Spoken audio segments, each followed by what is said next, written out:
द्वितीय वर्ल्ड युद्ध ने यूरोप को तबाह कर दिया था, लेकिन इसका पूर्वी इलाका बहुत बुरी हालत में था। शहर खंडहर में तब्दील हो गए थे, अर्थव्यवस्थाएं चरमरा गई थी और लाखों लोग मारे गए थे, बेघर हो गए थे या सदमे में थे। युद्ध ने एग्जिस्टिंग पॉलिटिकल स्ट्रक्चर्स को मिटा दिया था, जिससे एक पावर वैक्यूम पैदा हो गया था जिसके बहुत बुरे नतीजे होने वाले थे।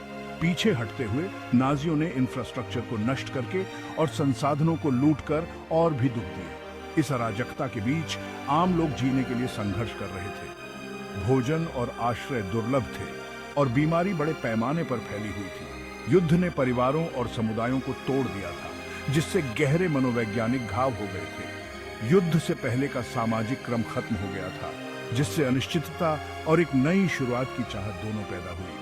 हालांकि एक शांतिपूर्ण और लोकतांत्रिक भविष्य की उम्मीद जल्द ही धूमिल हो गई। जैसे ही विजयी सहयोगियों ने यूरोप को विभाजित किया, सोवियत संघ ने पूर्व पर अपनी पकड़ मजबूत कर ली, युद्ध से तबाह देशों पर अपनी दृष्टि थोप दी।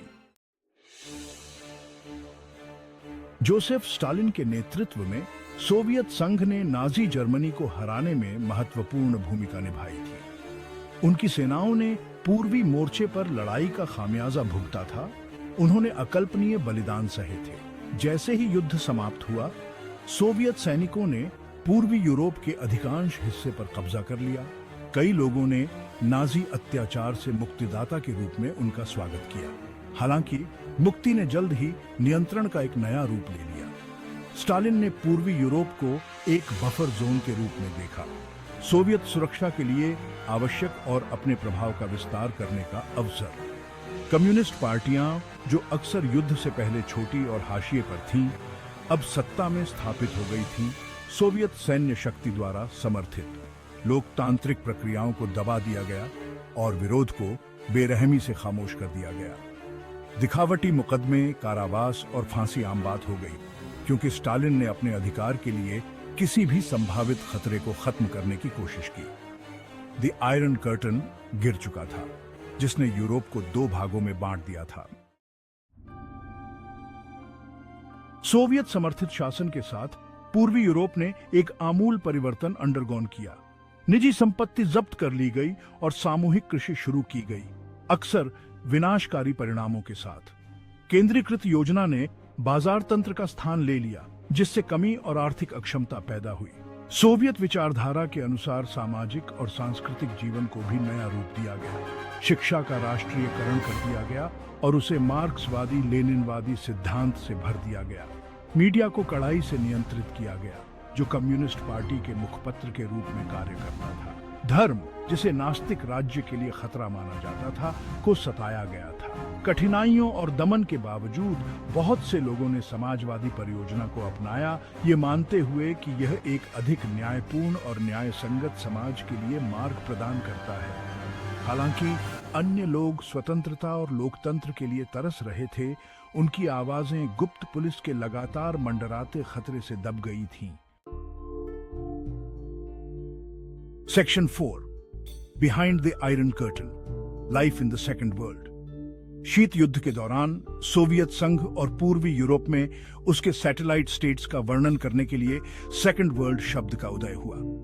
इसने एक विशिष्ट ब्लॉक का प्रतिनिधित्व किया, जो वैचारिक रूप से पूंजीवादी फर्स्ट वर्ल्ड का विरोध करता था और आधुनिकता के लिए एक अलग रास्ते पर चलना चाहता था। सेकेंड वर्ल्ड में जीवन कठिनाई और एक निश्चित डिग्री सोशल सिक्योरिटी दोनों की विशेषता थी, जबकि राज्य द्वारा आवास, स्वास्थ्य सेवा और शिक्षा जैसी बुनियादी जरूरतें प्रदान की जाती थीं, वे अक्सर खराब गुणवत्ता की होती थीं और कमी का विषय होती थीं। उपभोक्ता वस्तुओं की कमी थी और लोगों को लंबी लाइनों और नौकरशाही बाधाओं से जूझना पड़ता था।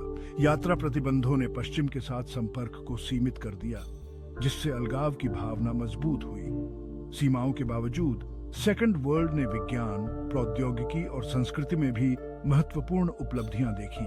1957 में सोवियत संघ द्वारा स्पुतनिक के प्रक्षेपण ने पश्चिम में सदमे की लहरें भेज दी, जो कम्युनिस्ट गुट के तकनीकी कौशल को प्रदर्शित करता है।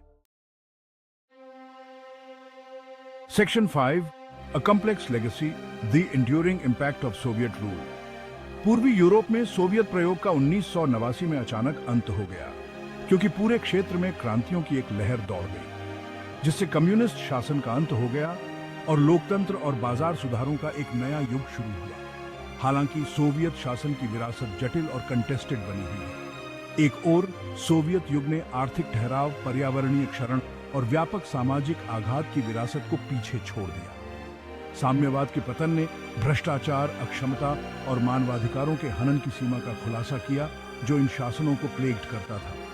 दूसरी ओर बहुत से लोग अभी भी सामाजिक सुरक्षा जाल, नौकरी की सुरक्षा और सामूहिक उद्देश्य की भावना को याद करते हैं, जो समाजवाद के तहत मौजूद था।